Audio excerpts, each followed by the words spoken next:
Luzon, Visayas, Mindanao at buong mundo. Ngayon ay Miyerkules, August 21, 2024. Ako si Barbie Mula at ito ang balita A to Z.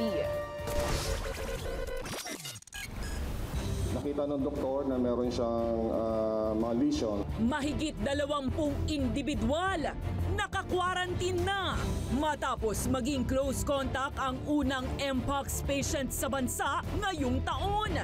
Spa na pinuntahan ng pasyente dahil walang dokumento, ipinasara.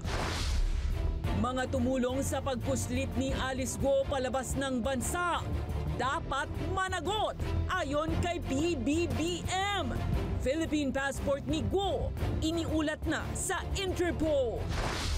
Quezon City LGU, hinimok ang mga backyard hog raisers sa lungsod na voluntaryong isuko ang mga alagang baboy sa gitna ng ASF. QC officials at hog raisers naman nag-lechon tasting para ihayag na ligtas kainin ang baboy. Kilalanin, 6 na Pinoy Paralympians na sasabak sa 2024 Paralympic Games sa Paris sa susunod na linggo. Dahil sa nawawalang gunting sa airport sa Japan, mahigit 200 flights na-delay. Ang ilan, kanselado. Kung bakit, alamin. At sa balitang showbiz, dark horse sa Miss Universe 2024 na si Chelsea Manalo ng Pilipinas. Slay sa super stylish na photoshoot.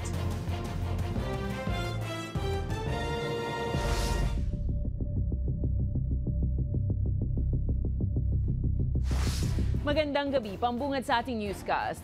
Nakumpirma ng local health officials na nagpunta pa sa isang derma clinic at isang spa ang lalaking unang pasyente ng Mpox sa bansa ngayong taon. Natukoy na nagkaroon ang pasyente ng mahigit 40 contacts at karamihan sa kanila ay isinasa ilalim na ngayon sa isolation at quarantine. May balitang A to Z si Ace Cruz. Inactivate na ng Quezon City LGU ang quick response team nito matapos na matukoy na nagpunta sa lungsod ang 33-year-old na lalaking unang kaso ng Mpox ngayong taon. Batay sa monitoring ng Quezon City, nagpunta ang Mpox patient sa isang derma clinic noong August 15 para magpa-warts removal. Nakita ng doktor na meron siyang mga lesion. So kinuha yung kanyang history. So napag-alaman noong August 11, few days before ay nagparoon siya ng nag-spas pa siya. Ilang araw bago magpa-check up sa derma clinic, nagpunta rin sa isang spa ang pasyente noong August 11. Dito siya nagkaroon ng close contact sa isang masahista at iba pang kliyente doon. Critical doon yung type 1 na close contact. Ito yung masahista na nag-handle doon sa pasyente and also yung mga clients na na-expose doon sa case natin. So all of them are in quarantine. Allegedly, merong sexual encounter na nangyari doon sa spa. No? So yun yung isang kino-consider natin. Paliwanag ng health expert, kahit gumamit ng proteksyon sa pagtatalik, ay maaari pa ring mahawa sa Mpox. Umabot sa 41 na katao ang nakasalamuhan ng Mpox patient. 28 sa kanila ang tinukoy na direct contact at kasalukuyang nakasailalim sa 21-day quarantine. Wala sa kanila pa at this time na may exhibiting symptoms. Unfortunately, wala tayong rapid test for Mpox, no? So hindi natin natetest. PCR lang ang ginagawa natin test for monkeypox sa RITM. Sinadya ng news team ang sinasabing spa na pinuntahan ng Mpox patient pero pinatawan na ito ng closure order ng Quezon City LGU dahil paso na ang mayor's permit nito at walang sanitary permit at health certificate ang mga empleyado nito. So yun yung tinatawag na yellow card, no? None of them, apparently, the workers in that establishment had that yellow card. So they were not compliant, no? Nilinaw naman ng QCLGU na hindi nila residente ang nagpositibo sa Mpox na ayon naman sa Department of Health o DOH ay patuloy pang nagpapagaling sa ngayon. Pinawi naman ng DOH ang pangamba na maging pandemic ang Mpox kaya na nangyari sa COVID-19 lalo't hindi naman delikado ang variant ng Mpox na nasa bansa. Ang malinaw kasi sa atin is COVID eh. Kaya people are thinking, naku, parang COVID, magka-quarantine si Herbosa, mag-border control.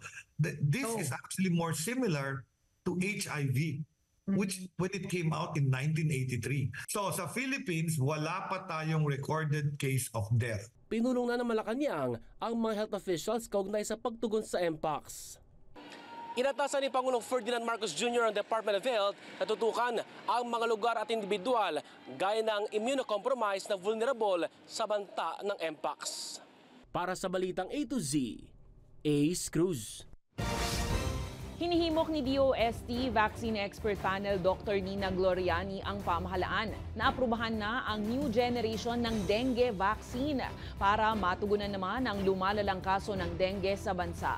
Ayon kay Gloriani, kinakailangan na masuri ng gobyerno ang mga bakuna para magkaroon ng dagdag proteksyon ang publiko kontra sa sakit. Matatanda ang sinuspindi ng DOH noong 2017 ang dengue vaccination program.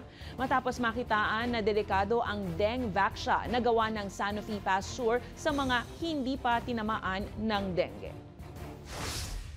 Now, may mga bago pong vaccine sa dengue na siguro ay dapat natin talagang tignan. Actually, as far as I know, ay meron na pong application. So ito ay second generation na ng vaccine ng dengue na mas mataas ang proteksyon laban doon sa 4 po na types meron ng dengue. At maganda ang safety profile niya.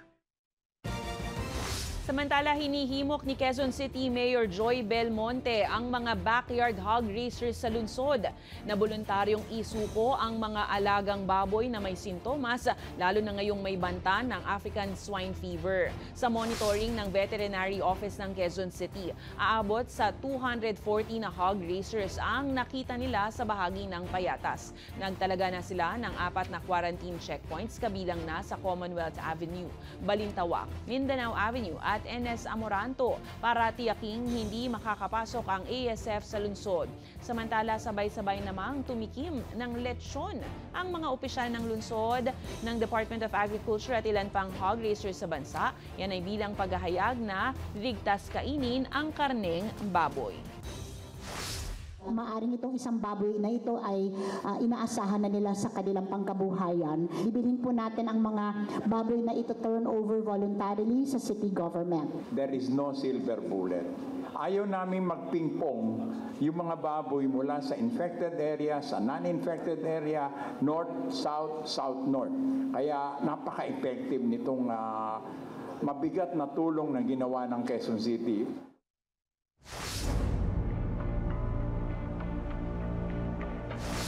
Itinimbre na ng Pilipinas sa Interpol ang pasaporte na hawak ni Alice Go matapos ang kanyang iligal na pag-alis ng bansa noong Hulyo. Tiniyak naman ni Pangulong Ferdinand Marcos Jr. na pananagutin ang mga naging kasabwat sa pagtakas ng pinatalsik na alkalde. Ang kumpletong detalye sa Balitang A to Z ni Ian Maghanoy.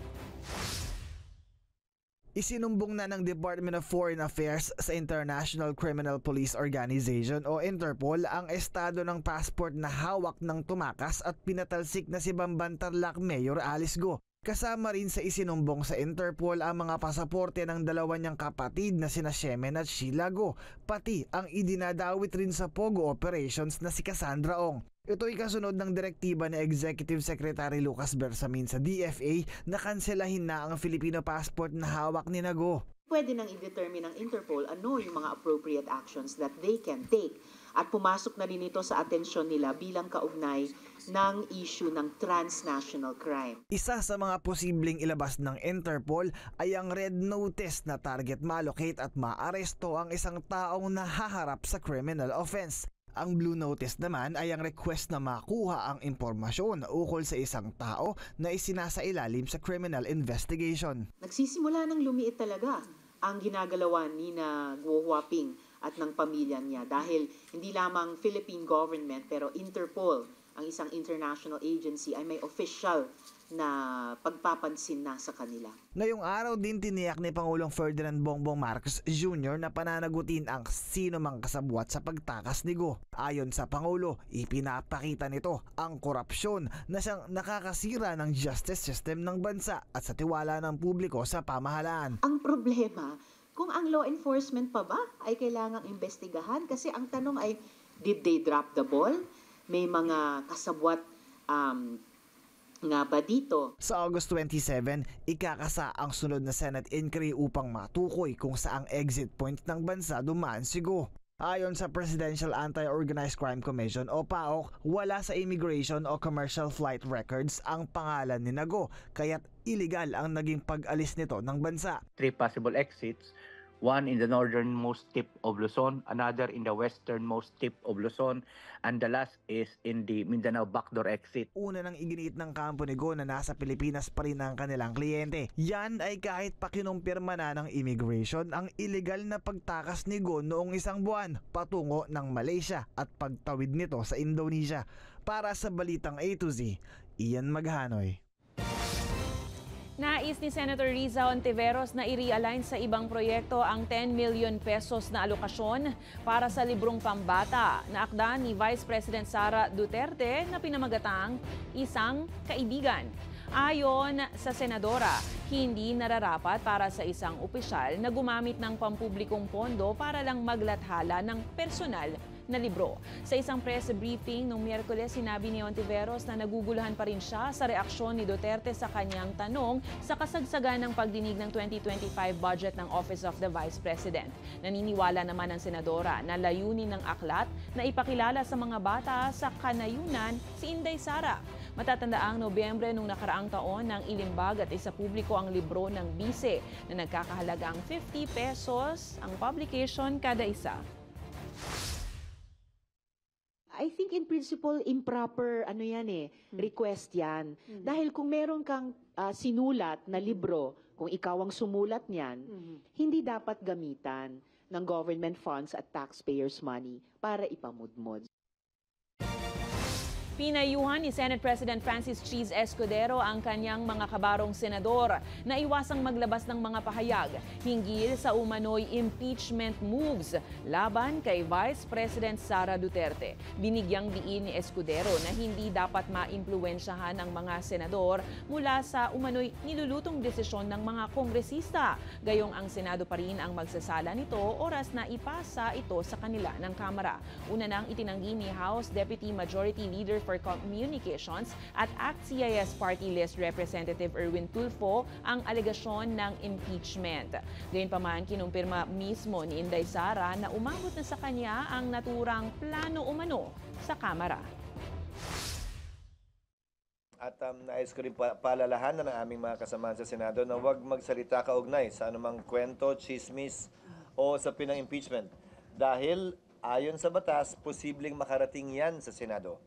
At hindi magandang pinapangunahan ng sinumang miyembro ng Senado ang anumang usapin o impeachment na maaaring makarating sa aming mga lamesa, tanggapan at institusyon.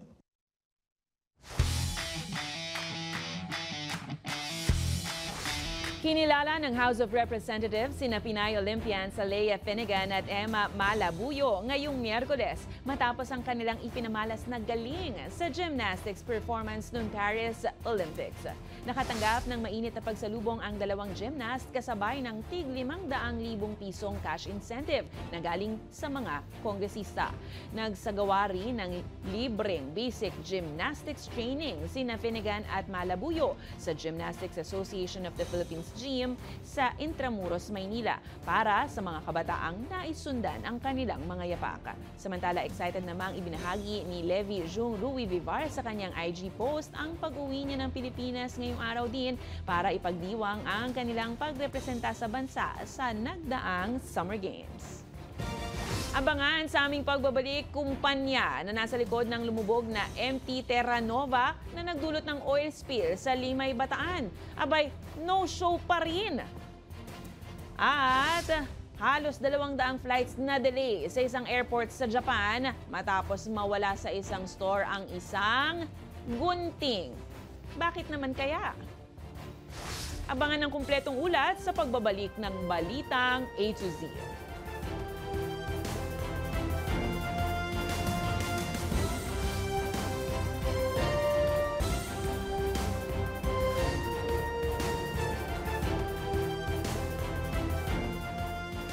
No-show pa rin umano sa lokal na pamahalaan ng Limay Bataan ang kumpanya na nasa likod ng lumubog na MT Terra Nova na nagdulot ng oil spill sa kanilang karagatan at probinsya. Inaasahan namang matatapos na sa loob ng 2 linggo ang siphoning na isinasagawa ng Philippine Coast Guard. Ang balitang A to Z mula kay Kim Salinas. Nakakalungkot balita sa iyo. Hanggang ngayon, ni representative ng may-ari, ni insurance, walang dumarating sa amin nakikipag-usap. Tila nakalimot na raw ang kumpanyang responsable sa epekto at perwisyong idinulot ng oil spill matapos lumubog ang barkong MT Terra Nova noong Hulyo sa Limay Bataan. Ganito kasi ang nararamdaman ngayon ng lokal na pamahalaan dahil hanggang ngayon hindi pa rin ito nakikipag-ugnayan sa tanggapan ng punong bayan. Sana makipag-usap man lang sa amin at sa ganun pag-usapan ang magiging solusyon natin sa problema. At na hindi naman tayo pa dumaan na magkaroon pa ng husgaduhan. Alam naman namin din rin kagustuhan. O kaya lang, kailangan namin yung inyong suporta sa nagawang perwisyo ng inyong barko. Naabala na ang maraming mangingisda at mga residenteng nakadepende sa dagat ang kabuhayan. Ang danyos aabot sa halos 50 milyong piso. Sa kabila nito, todo buhos naman ang siphoning na ginagawa ng Harbor Star ayon sa Philippine Coast Guard, gamit ang booster pump para mabilis makahigop ng langis na kumalat na sa dagat. So that is the good news for us. And then kahapon din po, naikabit na po natin yung tinatawag natin na booster pumps. Sinabi po nila sa atin na ang kanilang initial figure for daily siphoning will be 200,000 liters a day. Ayon pa sa PCG, posibleng matapos ito sa loob ng 2 linggo. Considering the weather condition, maganda po ang panahon. So yun po yung, kumbaga yun po yung ating timeline for that procedure. At tayo po ay nagagalak sa ganitong balita sapagkat mas mapapabilis po yung siphoning. Ito naman po ay scientific at pinag-aralan po ng ating Harbor Star. Samantala, plano naman ng Office of the Civil Defense katuwang ang DILG at Transportation Department na magtayo ng one-stop shop para sa direktang tulong na maibibigay sa mga apektado ng oil spill sa Central Luzon at Calabarzon. May nire-recommend po na gawin kagaya sa ng ginawa po dito po sa Mindoro dati, na meron po silang parang one-stop shop na tutulungan yung mga claimants, yung mga naapektuhan po, ibabalidate po kung talagang sila ilihitimong mga naapektuhan at doon po ipoproseso na rin yung mga requirements. Bumuo na rin umano ang Transportation Department ng Technical Working Group para mas lalong mapabilis ang proseso ng pagpapaabot ng ayuda sa mga naapektuhan ng oil spill. Para sa Balitang A to Z, Kim Salinas. Ginugunita ngayong Miyerkules, August 21, ang ika-41 taong anibersaryo ng pagkamatay ng dating senator na si Ninoy Aquino. Taong 1983 nang paslangin si Ninoy sa paliparan ng Maynila habang pababa sa sinasakyang commercial plane. Ito ang hudyat ng pagpapangalan sa kanya sa Ninoy Aquino International Airport mula taong 1987 hanggang ngayon. Kilalang kritiko ng dating Pangulong Ferdinand Marcos Sr. si Ninoy Aquino at ang kanyang pagkamatay ang naging daan para ilaban at makamtan ang demokrasya ng Pilipinas mula sa diktadorya ni Marcos Sr. sa tulong ng kanyang asawa na si dating Pangulong Corazon Cory Aquino.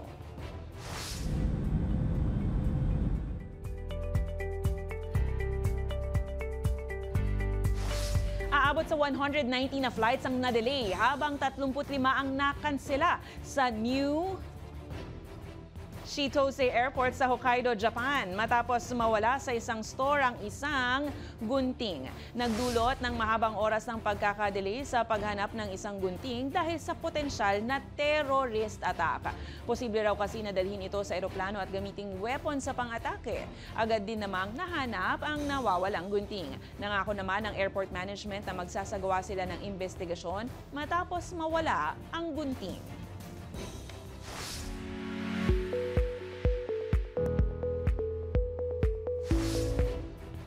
Good news sa mga fans ng Straw Hat na si Luffy at ang buo niyang crew dahil buhay na buhay ang kanilang mga karakter sa isang fandom exhibit bilang bahagi ng ika-25 anibersaryo ng anime series na One Piece.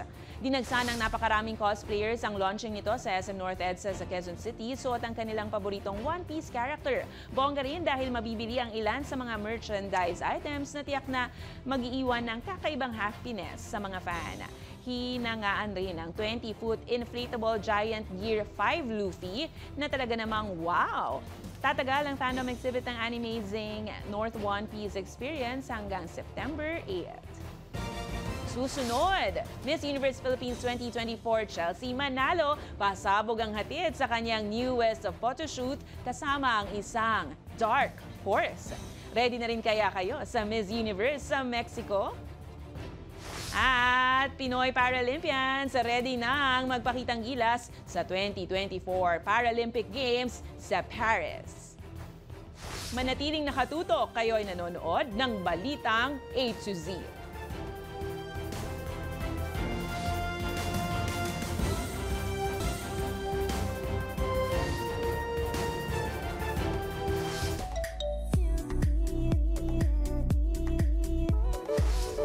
Vibes. Ganyan inilarawan ng mga fans si Miss Universe Philippines 2024 Chelsea Manalo sa kanyang latest regal photo shoot.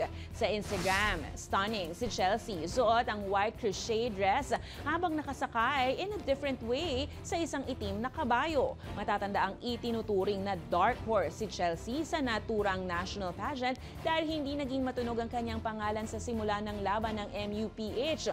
Ngunit sa kabila niyan ay matagumpay pa rin niyang naiuwi ang titulo at korona. Inaasahan namang gagalingan ni Chelsea ang kanyang performance para ibandera ang Pilipinas sa nalalapit na Miss Universe 2024 sa Mexico.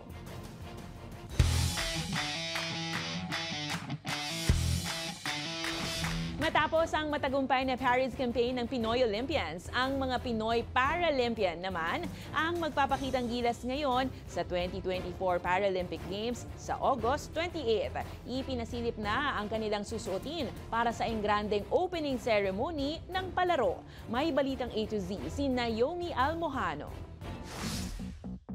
Para athletes, para sa ginto, hindi pa natatapos ang kampanya ng bansa na makapag-uwi ng mga medalya mula sa Paris Olympics dahil puspusan na ang paghahanda ng 6 na Pinoy para-athletes na sasabak sa Paris 2024 Paralympic Games mula August 28 hanggang September 8. Handa nang mag-number 1 sa finish line ang Rio 2016, Tokyo 2020 at ngayon Paris 2024 Paralympian at wheelchair racer na si Gerald Mangliwan. Hindi naging balakid kay Mangliwan ang pagkakaroon ng polio noong siya ay 2 taong gulang pa lang para pasukin at magningning sa larangan ng sports. Nasa 9 na medalya, 7 ginto at 2 silver mula Asian at ASEAN Para Games na ang nasa koleksyon ni Mangliwan. Ready, set, swim naman na ang isa pang 3-time Paralympian at veteran para-swimmer na si Ernie Gawilan. Ipinanganak na underdeveloped ang mga paa at kaliwang braso ni Gawilan, sanhi ng tangkang pagpapalaglag noon sa kanya ng kanyang ina, na pumanaw naman dahil sa kolera noong siya ay 5 taong gulang pa lang. Pero sa kabila ng mga pagsubok na kanyang naranasan, nananatiling positibo si Gawilan at ginawa itong inspirasyon para makapag-uwi sa bansa ng nasa 13 gintong medalya mula Asian at ASEAN Para Games. The ace of Para Taekwondo is here, nagliliyab ang kagustuhan ni Alain Ganapin na sumampa ng Olympic stage matapos ang naudlot nitong Tokyo 2020 Paralympic bid dahil nagpositibo siya noon sa COVID-19. Kahit naputol ang kanyang kanang braso hanggang siko dahil sa congenital disorder, naging miyembro pa rin siya ng Philippine National Team mula pa noong 2015 at siya ang kauna-unahang Pinoy na nag-qualify sa Tokyo Games debut ng Para Taekwondo sa Paralympics. Go for gold na rin ang multi-award winning para-swimmer na si Angel Otom para sa kanyang Paralympic debut. Ipinanganak mang walang mga braso, si Otom ang unang Filipino quadruple gold medalist sa 12th ASEAN Para Games sa Cambodia. Handa naman ng asintahin ni para-archer Agustina Bantilok ang gintong medalya sa kanyang unang Paralympic campaign. Si Bantilok ang unang Pinoy Paralympian na nakapasok sa sport na archery. At last but not the least, hindi pa huhuli si Sandy Asusano ang pambato ng bansa sa para-javelin throw. Target ni Asusano na masungkit ang gintong medalya sa event na ito, kasunod ng kanyang multiple gold medals sa ASEAN Para Games sa Cambodia. Samantala, all set na rin ang isusuot na national uniform ng para-athletes para sa opening ceremony. Sinasalamin ng kanilang kasuotan ang katapangan, pagkamakabayan at pagkakaisa ng mga Pilipino. Dinisenyo ito ng multi-awarded visionary fashion designer na si Dita Sandico. Gawa sa banaka o pinagsamang banana at abaka fibers, mula Catanduanes ang kasuotan ng mga babaeng manlalaro na may kulay ng watawat ng Pilipinas at brooch na hugis araw. Habang katutubong patterns at sinag ng araw naman ang disenyo ng mga lalaking atleta. Isang malaking patunay ang mga atletang ito na lalaban sa Paralympics na hindi kailanman balakid ang anumang kapansanan para magbigay karangalan sa bayan. Para sa Balitang A to Z, Naomi Almojano. Nabuhay kayo and good luck! Kung kayo ay may kwentong kakaiba, mga kwento ng pag-ibig o storya ng inspirasyon at pag-asa, maaari nyo itong ibahagi. Sumali sa ating Facebook group na Balitang A to Z, panoorin ang replay ng ating programa, at sundan ang ating social media pages, hanapin ang Balitang A to Z. Ang ating pabaong quote of the night ay mula sa isang professional ice hockey goaltender na si Maxime Lagues. Paalala niya, panatilihin ang lakas dahil ang buhay na walang sigla ay parang ilog na walang tubig.